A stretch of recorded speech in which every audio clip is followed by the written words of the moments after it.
일본이 오는 11월 해상자위대 창설 70주년 기념 국제 관함식에 우리 해군을 포함해 서태평양 지역 우방국 해군을 초청했습니다.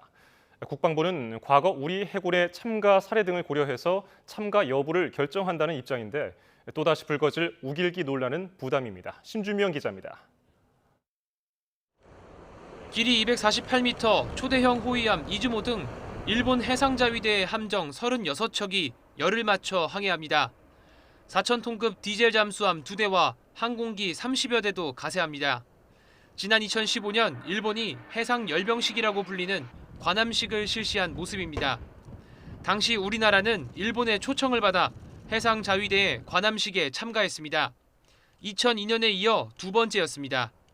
일본은 오는 11월 해상자위대 창설 70주년 기념 국제 관함식에 우리 해군을 포함해 서태평양 지역 우방국 해군을 초청했습니다.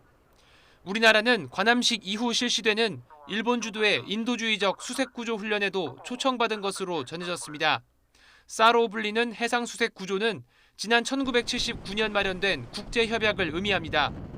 군 관계자는 국제 관례와 과거 우리 해군의 참가 사례 등을 종합적으로 검토해 참가 여부를 결정할 방침이라고 설명했습니다. 윤석열 정부가 한일 관계를 개선하겠다는 기조가 명확한 만큼 이번 관함식에 우리 해군이 참석할 가능성은 높게 점쳐지고 있습니다.